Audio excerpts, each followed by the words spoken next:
gaan hoofsaaklik net een tyd kry van hierdie uitval verskoning. Dan is daar ook 'n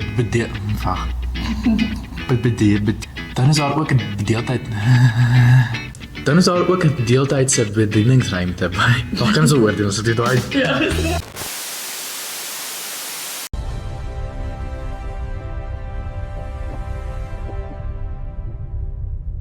Goeiemôre, goeiemiddag en goeienaand. Ek is Albert Matthijssen en welkom by hierdie week se Blitsflits, maar ook welkom by die Hervormde Kerk.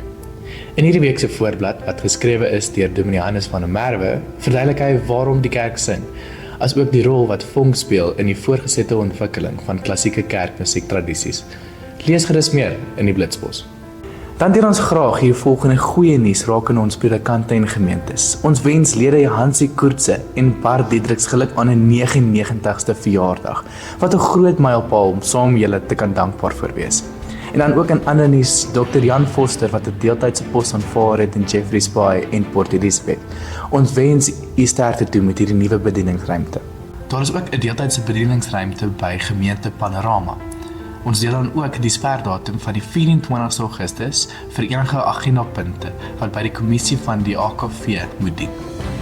Dan nooi ons almal uit om die verskillende bazaars en saamkuiergeleenthede in die Blitsbos te besoek vir nodige inligting.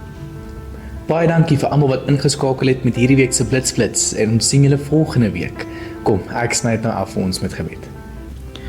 Here God, help my om bewus te wees dat U by my is, dat om aan U toegewy te wees en U te vertrou, die doel van my lewe is.